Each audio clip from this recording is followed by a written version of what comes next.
भी नहीं है, मेरे गुजारे हो रहे हैं, बस मुझे वक्त चाहिए। जब से कभी दिल्ली घुमाने गया, अकेले तुम खाना खाने चले जाते हो, अकेले तुम मूवियाँ देखने चले जाते हो, अकेले तुम पिकनिक मनाने चले जाते हो।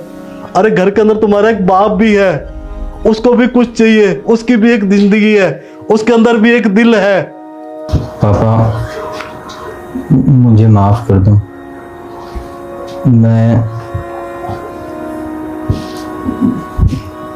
समझ नहीं पा रहा था जो आप कर रहे थे। मुझे ही गलती लग रहा था कि आप,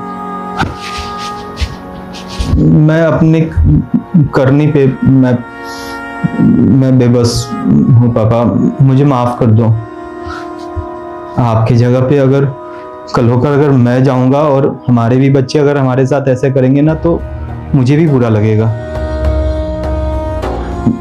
पापा मैं पीछे जाकर अपनी गलती को सुधार तो नहीं सकता हूँ, मगर हाँ, मैं आने वाले वक्त में किसी भी तरह से मैं आपको अब निराश होने की मौका नहीं दूंगा। बस पापा मैं इतना ही बोलूँगा कि इस बेटा को माफ़ कर दो आप। और रही बात रोशनी की, तो रोशनी जिस तरीके से बात की, आप इसे भी माफ़ कर दो। हम दोनों आपसे वादा करते हैं कि कभी हम लोग ऐसे आपसे बात नहीं करेंगे।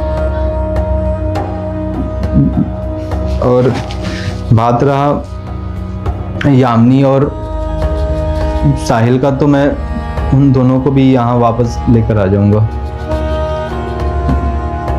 उन दोनों को अपने घर पे नहीं रखने का मुझे यही कारण लग रहा था कि आप शायद इरिटेट हो रहे हो उनसे। मुझे ये पता नहीं था कि आप उनसे इतना प्यार करते हो कि आप उनके बिना परेशान हो सकते हो, ना कि उनके साथ। बस पापा मुझे और रोशनी को अब माफ़ कर दो। अब मैं ये गलती दोबारा कभी नहीं दोहराऊंगा। हाँ पापा जी, दानिश ना एकदम सही कह रहे हैं। हमने ना आपकी कदर नहीं की। जब आप यहाँ पे नहीं थी, जब आप गांव में थे, तो हम चाहते थे कि आप यहाँ पे आ जाए, हमारा मन लगा रहेगा, बच्चों का मन लगा रहेगा। लेकिन जैसे ही आप आ गए, हमने बच्चों को हॉस्टल में डाल दिया। हमें बिल्कुल भी ध्यान नहीं आया कि बच्चों के साथ आप भी हैं उनके साथ खेलने के लिए। कहते हैं ना, जो चीज़ पास में हो उसकी कदर नहीं होती है, और जब वो दूर चले जाए